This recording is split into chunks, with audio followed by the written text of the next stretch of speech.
Estamos no ar, iniciando o segundo episódio do Resenha PG Podcast. E aqui, na minha frente, eu tenho orgulho e privilégio de poder estar conversando com meu grande amigo, essa figuraça, Thiago. Grande prazer, Thiago. Prazer é meu, Júnior. Eu que estou orgulhoso aí desse seu nova etapa aí, o Júnior, com esse podcast maravilhoso, uma estrutura fantástica, né? Eu vejo que muito bonito o estúdio, né? E estou muito feliz aí de poder participar e honrado aí de ser um segundo convidado aí. Valeu, Thiagão. Eu agradeço que você aceitou o convite, né, cara? Eu sei que você tem bastante compromissos, né? Bem corrida aí, tua agenda, você trabalha bastante, todos nós trabalhamos. E eu queria iniciar esse episódio, né? Você é uma pessoa que entende ali muito da parte do agronegócio, né? Pecuária, nós todos sabem disso. E eu acredito que a minha dúvida é a dúvida de muitos. Sim. Você poderia falar pra gente, né, a área que você atua, o que é, afinal, uma cooperativa? Então, cooperativa hoje, né, é um conceito já empresarial e industrial, né, onde pequenos produtores se unem, né, para poder comercializar os seus produtos, para poder comprar insumos mais baratos, para poder ter... Então, ela funciona como uma empresa, né? Mas ela não tem um dono. Ela não tem... Os donos são os associados. Então, é uma associação de produtores que se unem para melhorar as negociações, né? Então, uma quantidade maior, a gente consegue um preço melhor, então, para comprar insumos, também uma quantidade melhor para você vender os produtos, né? Então, é a união dos produtores, a união de pequenos produtores para poder negociar junto ao mercado de grandes empresas, grandes corporações, né? E tem um número limite, assim, de... Não pode associar quantas pessoas quiserem, né? Você acaba, assim, conforme foram os primeiros associados, eles entraram com o valor, né, da cota para você entrar, né, para integralização de capital, e daí conforme os novos associados vão entrando, eles vão integralizar um capital, assim, para se equiparar com os que já estão, né? Então, sim, é muito interessante porque a gente ouve, né, que as cooperativas são o motor do Brasil, né? Sim. Elas realmente fazem essa união, né, do agro, né, dos produtores ali, que dão realmente a força, né, que o agro tem são as cooperativas. Isso. E no caso, né, da cooperativa que você está à frente, a Copegera, sim, ela atua em qual ramo, assim, da agropecuária? O ramo principal da Copegera hoje é a pecuária de corte focada em ovinocultura. Ovinocultura. Mas também a gente tem estudado aí opções aí de abrir para porco moura, também alguma coisa para o gado de corte. A gente estuda abrir o leque da cooperativa. Mas a cooperativa hoje é focada na pecuária de corte de ovinos. De ovinos. Ovinos. Sim. Ó, pessoal, pra quem não sabe, ovinos é ovelha. Ovelha, carneirinho, ovelha, sim, cordeirinho. Cordeirinho, né? E aqui em Ponta Grossa, você... qual, assim, o conhecimento que você tem de propriedades que realmente fazem, né, ali a produção, né, vamos dizer, sim, dos ovinos. Você conhece, sim, então, a propriedade? Eu comecei, na verdade, foi o seguinte, né? Eu vou passar um pouquinho de como eu caí na ovinocultura.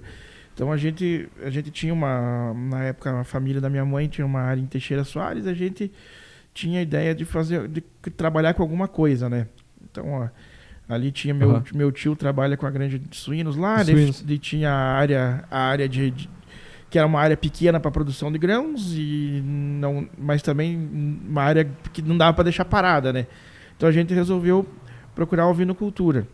Então, nesse momento, eu comecei a procurar alguma cultura que se adequasse, né, ao tamanho de área que a gente tinha, investimento.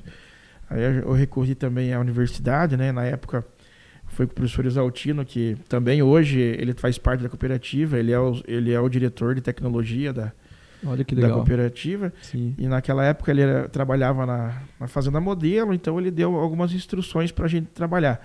Só que... mesmo assim, a gente percebeu que se não tivesse uma organização porteira para fora, era difícil. Então, assim, a gente, para criar bovinos na nossa região, nós não tinha área. Para plantar soja, também não tinha uma área suficiente. E na ovinocultura, assim, a gente viu muitos gargalos, mas de uma cadeia desorganizada. Entende? Então, aqui nós temos um grande problema na nossa região dos Campos Gerais, é frigorífico. Sim. Então, o Ponta Grossa já foi líder na pecuária de corte. Hoje, a a produção de grãos hoje, soja principalmente, invadiu tudo. Então hoje a nossa maior produção aqui são grãos. Então hoje a gente tem frigorífico aqui, tem o Luiz Antônio, que é um frigorífico muito bom, né?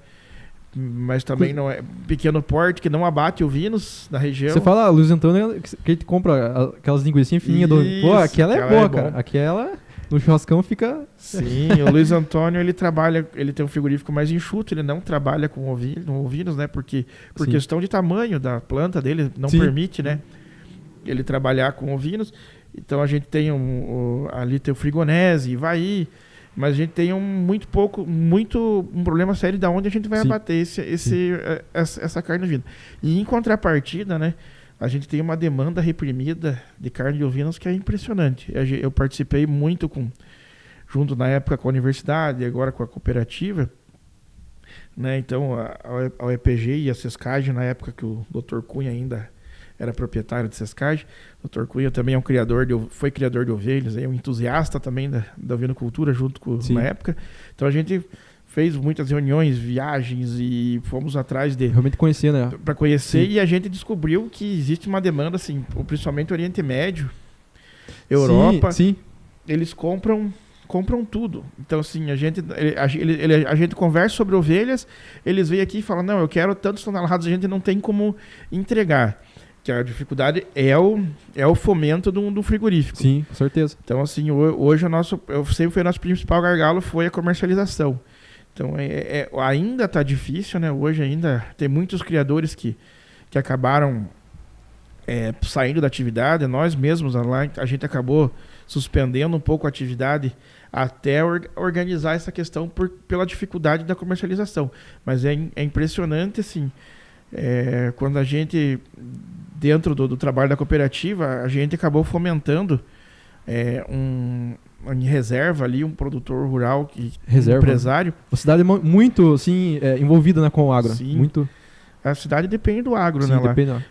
E ele construiu um frigorífico, né? Ele está tendo dificuldades ainda, né, até chegar à exportação. Então você tem um caminho muito longo.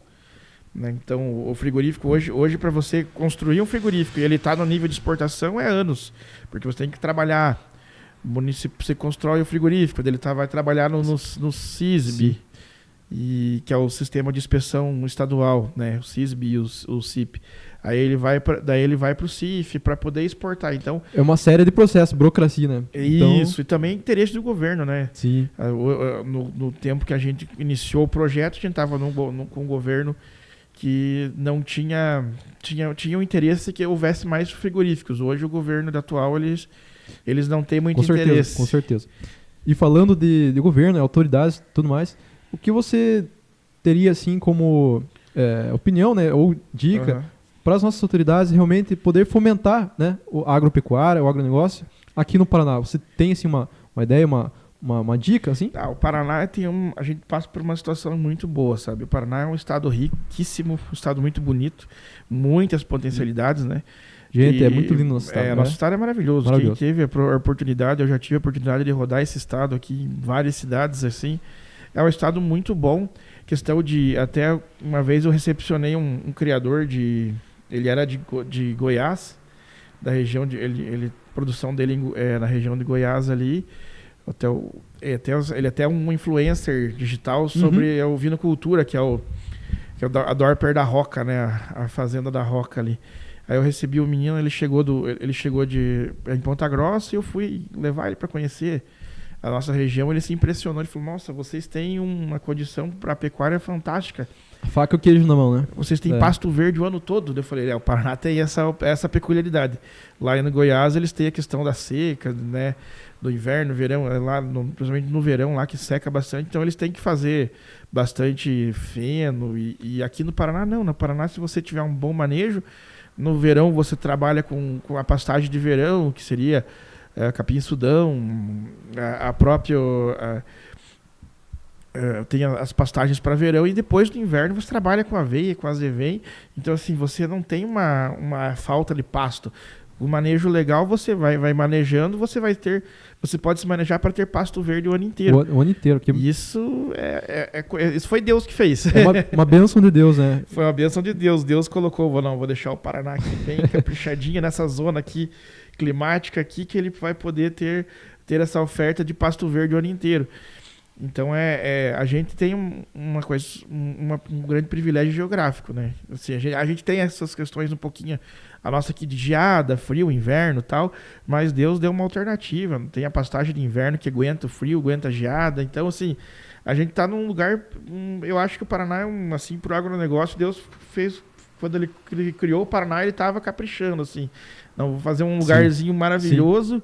Com todas as condições aqui ideais para produzir, né? Isso é espetacular.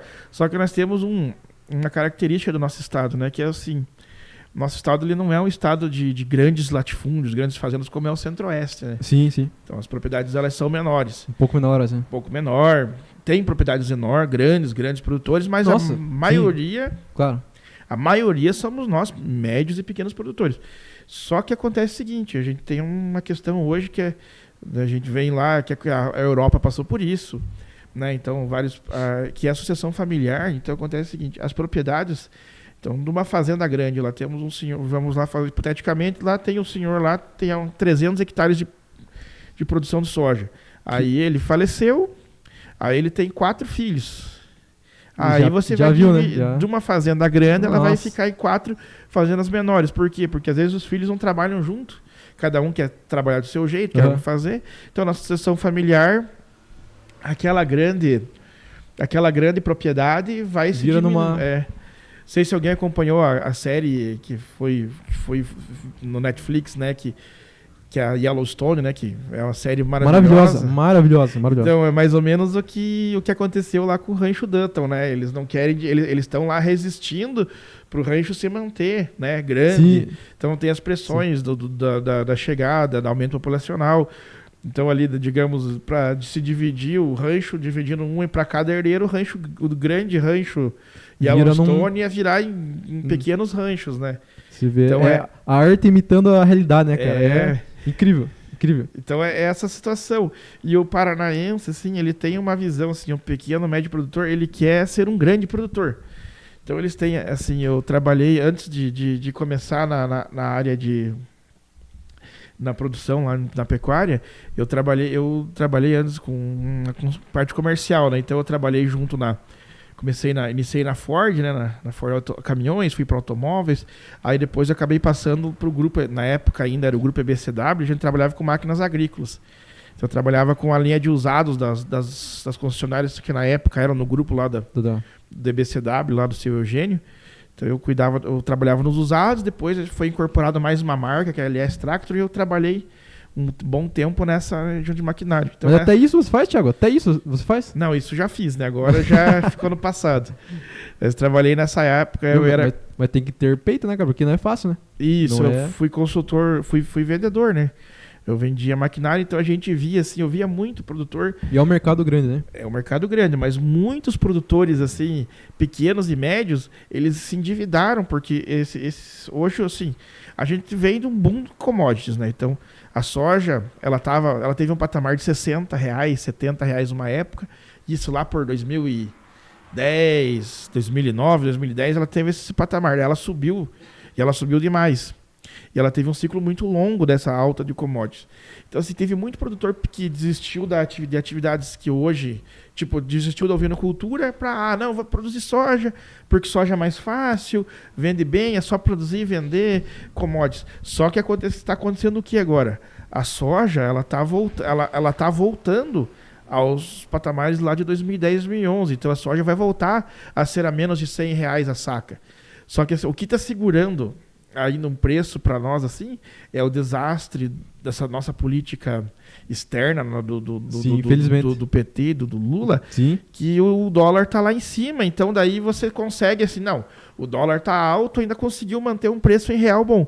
Mas se você for pegar o preço mesmo, analisar o preço em dólar, analisar a Bolsa de Chicago, onde que é feito todo... Que é a base. A Bolsa de Chicago é a base que controla, né, o mercado. No mundo inteiro, Sim, né? sim. Todo mundo baseia-se na Bolsa Bolsa de Chicago para os commodities de soja. Se você for ver o valor do bushel de soja, né, que eles falam por bushel, ele tá voltando ao que era naquela época. Aí agora esses pequenos e médios produtores aqui que acabaram se endividando, comprando maquinário, comprando plantadeira, tudo, para produzir grãos, eles estão vendo agora, eles estão vendo agora a dificuldade, né? Eu vejo até pelo exemplo dentro de casa, vou usar, né? Meu tio fez uma lavoura de feijão. Cara, a lavoura de feijão dele foi espetacular, lindo, feijão espetáculo. Feijãozinho, mas formoso. O feijão ele produziu, fez com todo cuidado, fez todos os tratamentos. Chegou no final da conta, o feijão ele ficou um pouquinho para não dar prejuízo, né? Porque o preço caiu, o custo subiu. Então, assim, e outra área que a gente tem lá na chácara, ela não é para isso, ela é uma área pequena. Então, ela é uma área que foi feita, essa área não é para produção de commodities. Como commodities, ele é larga escala, né? Sim. Então, como que a gente vai fazer lá em 8 hectares de feijão? Então, assim, deu um prejuízo, né? Sim. E esse ponto que eu quero assim, salientar, né? Que o que move, né, o agro, e o que muitas as pessoas não têm essa visão, que quem leva são os pequenos e médios produtores. Sim. Que realmente fazem parte das cooperativas. Isso. Que é aquilo que você está, né, ali à frente, né, disso. Aí o que é o que a gente tem que fazer. Então, hoje o que a gente tem que fazer é trazer para esse produtor, que nem nós lá, o produtor de 10 hectares. Estruturar, né? Estruturar ele para ele produzir o que? Não, o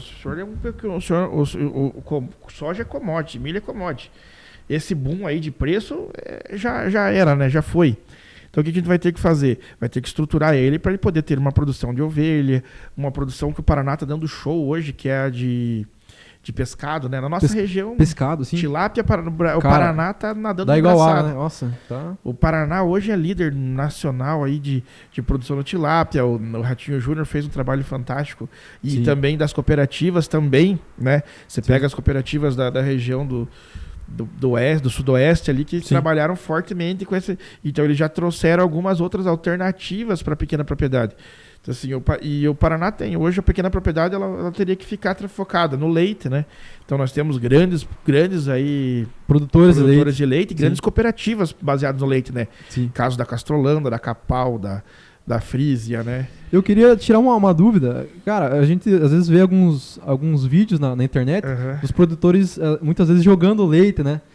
O que é aquele ato ali? Então, pode ser... Geralmente, quando teve esses vídeos assim do pessoal jogando leite fora, geralmente foi quando teve aquelas greves do caminhoneiro, que daí você não consegue... Você tem que tirar o leite, porque se você não tirar o leite, a vaca vai adoecer de mastite. Então, assim, mastite, eu poderia explicar pra gente? É uma doença que dá, ela tem uma inflamação no teto da vaca, né? Então, se você não ordenhar a vaca vai ficar doente. Então, ela tem que ordenhar esse leite. Aí, esse leite vai pro resfriador. Só que daí, o caminhão precisa vir ali completar o ciclo, né? Vir esvaziar o teu resfriador, levar para o beneficiamento e voltar e para você encher novamente. E às vezes acontecia de algumas greves, alguns fatores climáticos, que acontecia o que você ficava impedido de você não conseguia completar esse ciclo também.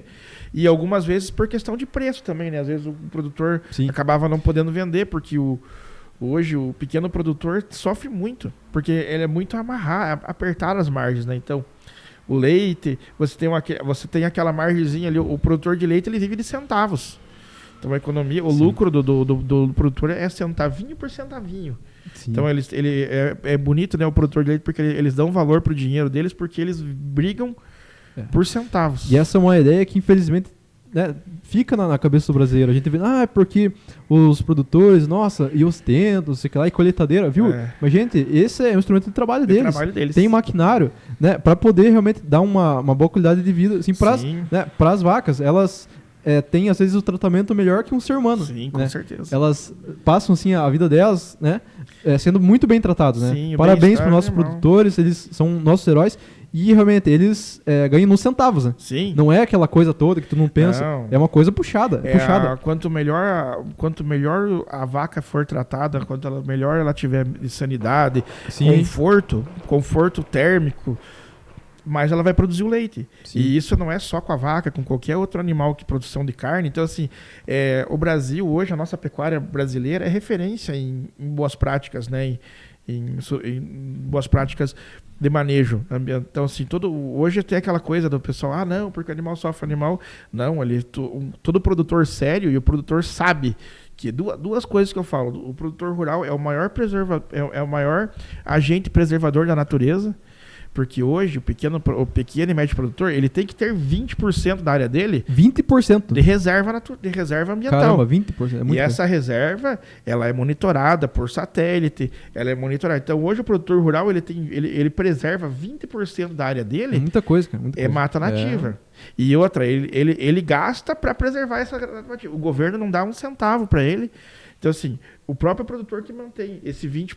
Então se você for pegar um exemplo do pessoal, porque o produtor rural é o vilão do agronegócio, não é. Pega então a tua casa, separe 20% do teu terreno e você vai ter que deixar a mata nativa ali. Preservar com área verde. E, então, assim, hoje o produtor ele entendeu muito bem que também ele tem que preservar, porque ele precisa de água, ele precisa de solo. Então, hoje o produtor rural, ele é um agente que ele trabalha na preservação da natureza, principalmente conservação do solo, porque antigamente tinha outras práticas, né? Tanto que eu vou dar um exemplo aqui da nossa cidade maravilhosa. Eu amo Ponta Grossa. Nossa, Ponta Grossa é a nossa... E eu amo, assim, eu tenho muito orgulho de ser Ponta Grossa, porque foi aqui em Ponta Grossa, na nossa região dos Campos Gerais, né? Na verdade não exatamente em Ponta Grossa, mas nos Campos Gerais, onde nasceu o plantio direto. O plantio direto, sim. O plantio direto, então, antigamente você tinha a gente tinha uma cultura europeia de produção. Então lá na Europa você tem que fazer aquele arar e virar terra por causa da neve. Mas aqui não precisa. Questão climática, né? Questão climática, né? E é só que deu como o pessoal veio, o pessoal que trouxe a agricultura com força, com equipamentos, que foram os nossos imigrantes, eles vieram com esse conceito europeu. Então, para eles tinham que arar o terreno, mantinha aquela agricultura convencional. Aí, o falecido Nuno Pereira e o senhor Frank Dijkstra, eles vieram e implementaram o plantio direto na palha, sem você revolver a terra. Isso fez o que? Preservou os rios, as nascentes, porque antigamente dava aquela chuvarada, levava a terra, ela começava a assorear os rios. Então, hoje, se chover... A tua lavoura vai ficar ali, porque ela está plantada direto na palha. A palhada vai segurar a umidade. Então, assim, hoje tem um exemplo Itaipu. Sim. Hoje está conseguindo... Era no tempo que ela foi construída, a previsão de assoreamento dos lagos ia ser muito rápida. E hoje os lagos de Itaipu não foram assoreados por causa da prática do plantio direto que surgiu aqui em Ponta Grossa. Aqui na nossa região, né, dos Campos Gerais, Ponta Grossa, com a parte técnica, né? Mas em Carambeí ali com a fazenda do seu o Dijkstra, o seu falecido Nuno Pereira, que também morava em Ponta Grossa, mas ele produzia em Palmeira, mas é um orgulho. É um orgulho de ser daqui, que foi daqui pro foi uma revolução, né? Daqui pro mundo, né? Daqui pro mundo. E o Brasil inteiro hoje trabalha com plantio direto. O próprio Centro-Oeste aqui, hoje você pode produzir no Centro-Oeste por causa do plantio direto. Olha. Porque lá é areia, né? Então, até outras curiosidades sobre Ponta Grossa, né? Vamos falar umas curiosidadezinhas aqui de Ponta Grossa. Então, em Ponta Grossa... obrigado. Em Ponta Grossa, a gente teve várias tecnologias assim, de ponta que saíram de Ponta Grossa para o mundo. O plantio direto foi uma. A segunda aqui foi em Ponta Grossa, no nosso Iapar, foi produzida a primeira semente de trigo. Caramba! A primeira semente de trigo para você plantar em lugares mais quentes. Então, digamos, no Paraná. No Brasil, antigamente, não produzia trigo. Importava tudo da Argentina. Por causa que o trigo ele precisa de frio, né? Então, sim, a primeira semente de trigo que a gente conseguiu plantar fora de áreas frias... Desenvolver foi aqui. E hoje você tem plantação de trigo lá no Tocantins, pra ter uma ideia. Então, assim, saiu daqui de Ponta Grossa. A primeira e outra também que saiu daqui de Ponta Grossa também, tecnologia pontagrossense, que foi a variedade de soja cristalina. porque a soja tem várias variedades para cada micro-região.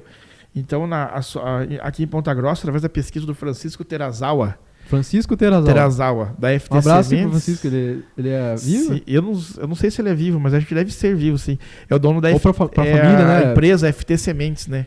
Sim, todos nós reconhecemos o trabalho aí da família. Parabéns pelo trabalho. A empresa do Francisco Terazawa desenvolveu a soja cristalina, que foi a soja que abriu o Centro-Oeste. Então, se hoje produz soja no Mato Grosso, Tocantins, Pará, é por causa de Ponta Grossa. Que maravilha. A tecnologia saiu daqui, da nossa cidade. É isso que a gente tem que valorizar, Thiago, aqui. porque muita gente fala, porque os defeitos e tudo mais. E a gente tem uma série aí de pessoas que realmente criticam, mas a gente tem que valorizar o que é daqui. É o daqui. É a história daqui, né? A questão ali que você falou, plantio direto, isso é uma revolução que mudou, né, a forma. Nossa gente que fez isso. Então a gente tem que realmente pontuar. Isso é uma coisa que a gente não vê, infelizmente, né? Algumas pessoas que têm notoriedade fazendo. Então, partindo daqui do Resenha PG, a gente dá esse espaço e valoriza aí o agro, toda essa produção. Tem mais que acontece. Mais uma também, né? Sim. Aqui em Ponta Grossa, no nosso Iapar aqui, né? O pessoal do Iapar desenvolveram a primeira raça composta hoje, que está reconhecida como a raça, que é o gado Purunã. Gado Purunã, o gado Purunã é uma raça desenvolvida pro Paraná, que acabou conquistando o Brasil. Você tem muito produtor, o Purunã se adaptou muito bem. Então é um animal que foi feito para conversão de carne, qualidade da carne, né? Foi feito vários cruzamentos, Angus, Charolais, Canchim. Então eles fizeram um série de cruzamentos. Esses cruzamentos, hoje é uma raça. Então hoje eles conseguiram conquistar o status de raça mesmo, e essa raça tá crescendo. Hoje você pega a região norte do Brasil, tem muitos criadores que estão usando a raça Purunã, que é a nossa, que saiu aqui, apesar do nome Purunã, mas ela nasceu e criada na fazenda do Iapar de Ponta Grossa. Então assim, Ponta Grossa é uma cidade assim que ela foi uma grande geradora de tecnologias para o agronegócio do Brasil e do mundo. É uma cidade fantástica. A gente fala de tecnologia e pensa assim já em software, tudo mais, celular, né? Isso aqui a gente pensa que é tecnologia, mas a gente não vê o que está sendo feito nos laboratórios, né? Aí a Iapar, eu acredito que é a Embrapa também, né? A Embrapa, nós temos também uma sede da Embrapa em Ponta Grossa. Então a gente tem Isso também é tecnologia e de ponta. Pesquisadores, cientistas, né? O agro é altamente qualificado. Aqui em Ponta Grossa também a Embrapa trabalha trabalha na parte de sementes, de soja, feijão. Também então tem duas instituições aqui, né, que são fundamentais em Ponta Grossa, que é a Embrapa e também o Iapar, que a gente tem que ele tá meio coitadinho, tá meio paradinho, apagadinho, o Iapar ali, mas o Iapar foi muito, muito importante para o desenvolvimento aí da nossa cidade. Então, hoje a Ponta Grossa é um orgulho, né, para o agronegócio nacional. E hoje nós temos que pensar nisso, pensar que o Paraná está mudando.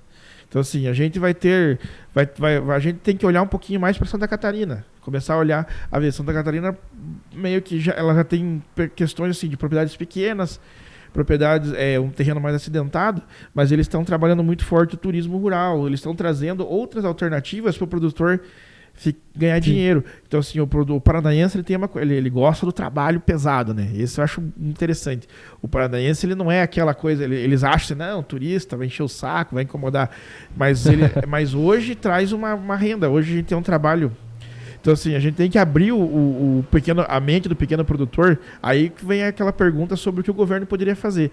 Trabalhos, assim, hoje o produtor grande, ele está estruturado. Ele não precisa. Com certeza. O que o produtor grande precisa é não incomodar ele, deixar ele trabalhar e estrutura de estrada.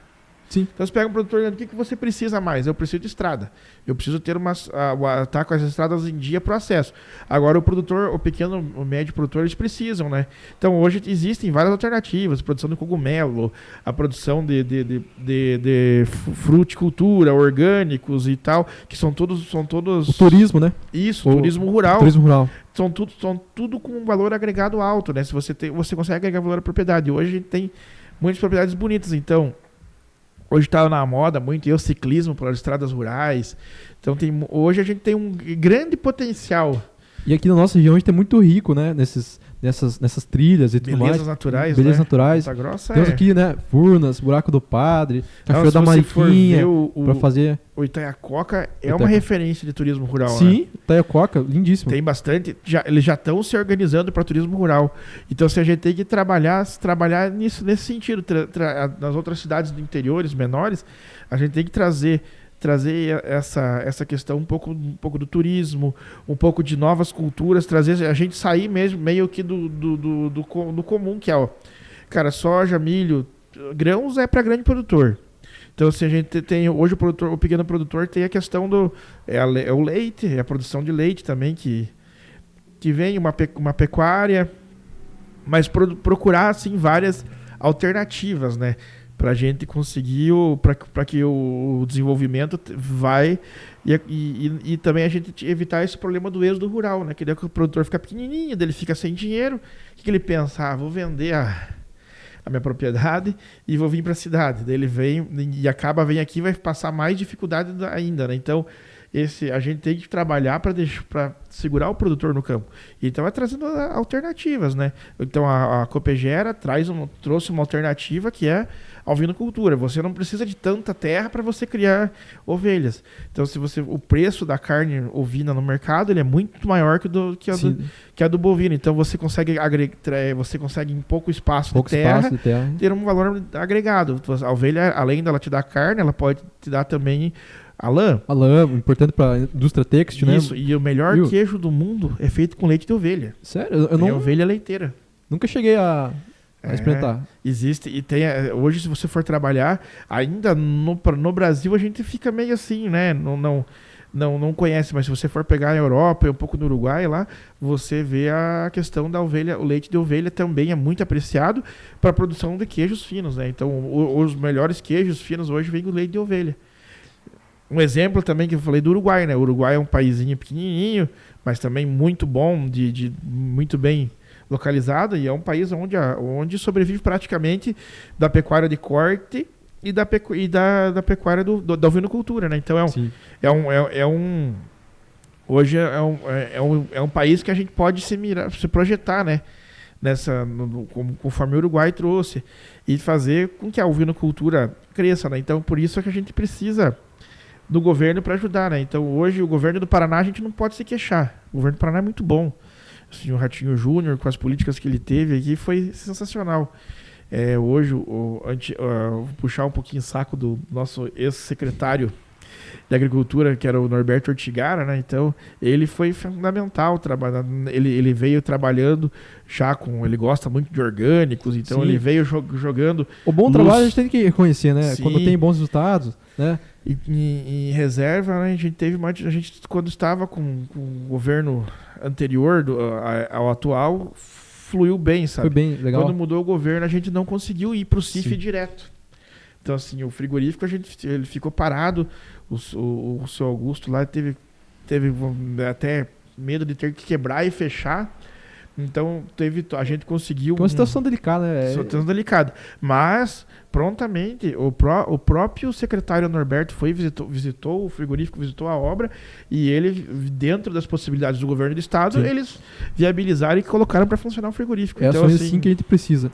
Pessoas boas, né? Como Sim. E, Thiago, trazendo aqui agora para realmente uma parte mais, assim, interativa do nosso podcast, a gente tem ali o quadro Caixinha de Perguntas do Resenha, que os seguidores fazem perguntas, né, para o nosso convidado. Obrigado. E a primeira pergunta aqui eu vou ler para vocês.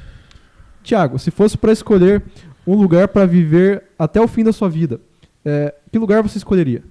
Olha, eu sou muito feliz aqui no Paraná. Gosto muito daqui da nossa região, assim, de Ponta Grossa. E eu acho que eu quero viver até o fim da vida num sítiozinho aqui perto, aqui mesmo. Aqui eu acho... É bom sair, visitar, mas o nosso cantinho aqui no Paraná é maravilhoso. Não, a nossa terra não adianta. O lugar que a gente cresce, né? A gente tem um amor, assim, enorme, né? Eu suspeito para falar, né? A gente aí está também em São Mateus do Sul, uma região muito maravilhosa. Bonita, maravilhosa. Uma região... Cresci, minha infância lá. Até uma região ali que muito, muito boa a questão de ele tem uma excelente preservação, né, Sim. da mata dos pinhais, né, bastante da araucária. A questão da erva mate, né? A produção muito forte. Nossa, a melhor erva mate do Paraná vem da região de lá. Com certeza, com certeza. E também a gente teve vários projetos nessa região aqui com a cooperativa de desenvolvimento da pecuária, da ovinocultura na região de São... Sim, ali São Mateus. Sim, as incubadoras, né? Sim. Que é muito importante o projeto, né? Abraço lá pro Chaves. O Chaves, para trabalho fantástico, que a prefeita e o Chaves fazem. Então a gente tem até um... Prefeita Fernanda, sim. Um grande abraço, prefeita. A gente até teve já teve várias conversas, assim, de fazer a integração da ovinocultura com a produção da erva mate. Porque hoje em dia, para você ter uma erva mate orgânica, você tem que eliminar o uso do glifosato. Do glifosato, né? Que seria o mata-mato para você controlar o capim no orval, né? O que a gente vai fazer? Vamos usar o glifosato natural, vamos soltar a ovelha lá. Então a ovelha tem uma característica interessante, que ela vai controlar o capim, vai se alimentar do mato, controlando ali, né? Então você tem os corredores, né? Então ela vai controlar toda a questão das ervas daninhas, né? E tudo é alimento para a ovelha. E a ovelha é um animal que, por característica, ela não é muito de roer a casca. Então aconteceu o quê? O cabrito, ele vai lá e rói a casca e mata um pé de erva. Acaba matando. O gado, ele vai se coçar lá e acaba matando. E a ovelha não. A ovelha, ela vai lá, ela vai pastando, deixa ali tranquilo. Ela vai ajudando também a questão onde ela está passando. Ela vai fertilizando também o solo. Mas a gente teve muitas conversas e é um trabalho bem promissor ali na região ali de São Mateus do Sul, da integração da ovinocultura com a produção. São dois benefícios de um só, né? A produção mesmo em si. Sim. E a parte ali, né, de você não precisar usar agrotóxicos, tantos agrotóxicos. Isso, né? A cooperativa compra, você vende a carne da ovelha, você vende... E muito se fala, né, nessa questão dos insumos, né? Sim. Eu não sei o termo correto. Como que se chama? Como que funciona? Nesse caso ali, a gente poderia colocar como uma cultura de baixo carbono. Então você teria, eles falariam, tem até um projeto muito bom também da Embrapa Florestas, que aqui sediado em Ponta Grossa também. Também em Ponta Grossa, gente. Ponta Grossa tá dando um show aí. A Embrapa Florestas aí tem um trabalho muito bom nessa área também, que seria a carne de baixo carbono. Então você usaria a pecuária. Então assim, a erva mate, ela sequestraria o carbono da ovelha que ela estaria pasto. Então você conseguiria agregar valor para a carne da ovelha, porque é uma ovelha certificada de baixo carbono. A erva mate, por ali, não está usando glifosato. Então você consegue agregar valor a dois produtos, né? São dois produtos que você transformaria nesse produto de um valor agregado maior, né? Então, essa erva mate aqui é livre de químicos, de agrotóxicos, não utiliza nem o... E a ovelha, como ela está no ambiente, né, com árvores, ela vai sequestrando o carbono da emissão dela. Então também mais uma prova que comprova ali que o produtor ele contribui para o meio ambiente, né? Sim. Para preservação. Encaminhando aqui, né, para a próxima pergunta, qual dica você daria para aquela pessoa que é jovem, muitas vezes não está, né, na agropecuária, a pessoa que quer começar, que ela quer iniciar? Qual é o primeiro passo? Eu vou dar uma dica assim. Então, se você é filho de produtor rural, você é dessa área, eu vou dizer que a melhor coisa que tem é você estudar administração e administrar a área. Então, às vezes o pessoal fala, meu filho é veterinário, quero que meu filho seja agrônomo, e acaba não administrando e perdendo. Então, você estudar sobre administração rural. Quem não é da área e quer entrar, seria legal procurar fazer um curso de agronomia, um curso de medicina veterinária. Esse é o passo, né? Quem não tem a área, mas quer trabalhar na área, primeiro passo é capacitação, então. Capacitando. E o passo que eu digo pro agricultor, pro filho, é o seguinte: vamos voltar à nossa gestão. A gente tem que pensar na nossa propriedade rural como uma empresa. Sim. Então vamos profissionalizar a gestão. É muito melhor eu ser um produtor de soja, ter um filho gestor, administrador, do que ter um filho agrônomo. Porque tem algumas coisinhas, né? Às vezes eu fiz um curso agora, faz alguns anos atrás já, no Senar lá sobre empreendedorismo rural, né? E o professor foi bem... que ele alugou um triplex na cabeça de todo mundo, né? Ele falou assim, quem que vai lucrar mais? Quem colher mais ou quem tiver mais habilidade? Porque às vezes acontece aqui, eu tive uma produção lá, eu colhi 200 sacas por hectare. Tá, aquela coisa absurda. grandiosa. Mas a que custo? A quanto? Ah, não, às vezes eu colhi 180, mas eu investi um pouco menos e tive rendimento. Então, assim, essa questão, o pessoal do campo, ele trabalha muito com a paixão, né? Então, você, principalmente na pecuária, você quer ver o teu animal forte, você quer colocar, ainda mais se você trabalha com a questão do saudável, né? Saudável, e também você trabalha com exposição de raças, você gasta o que for pro teu animal ser o melhor. Às vezes nesse ímpeto você colocou teu lucro fora. E às vezes também o produtor, eu gasto o que for para mim conseguir uma produtividade ou equipamento. Às vezes a gente tem que pensar. Então, assim, eu acho que para que você que é da área rural, se especialize na gestão. O que falta muito hoje nas propriedades que a gente visita é gestão porteira dentro. Então, assim, gestão, estuda, administração, tem cursos bons hoje também de cursos para gestão do agronegócio, você cuidar da parte de gestão. E quem é de fora e quer vir para o agro, aí seria, no caso, na parte técnica, né? Se estuda lá engenharia agrônomo, a veterinária, a pecuária, então essa é uma área, mas a gestão hoje do agronegócio também é muito importante, ponto crucial.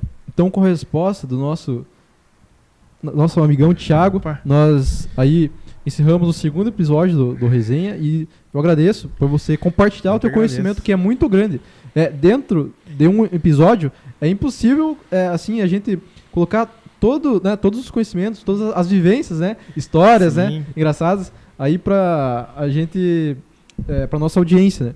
Então eu convido o Thiago aí novamente em um próximo programa para depois você também falar, né, que muitas pessoas já sabem que ele tem uma marca aí de refrigerantes, mas essa é uma conversa para frente. Eu vou deixar aí no ar só para ter aquela curiosidade. Pessoal, muito obrigado pela audiência. Esse episódio está disponível no YouTube e Instagram, né? Os cortes vão sair aí para frente, né, durante a semana. E agradeço do fundo do coração. Obrigado, Thiago. Tudo de bom. Se cuidem. Eu gostaria de agradecer o Júnior e dar os parabéns aí pelo maravilhoso podcast aí. Eu desejo muito sucesso e acredito aí que o Júnior vai ser aí um grande comunicador aí da nossa região. Comunicar as coisas boas de Ponta Grossa. Isso. Esse é o nosso objetivo. Levar a nossa cidade aí, que é uma cidade maravilhosa. Então, Ponta Grossa é a nossa região e precisa de alguém que dê os méritos e destaque aí a nossa cidade. Amém. Muito obrigado, Thiago. Pessoal, fiquem com Deus. Tudo de bom. Abraço aqui do Marcão. Tamo junto. Tamo junto. Boa, cara.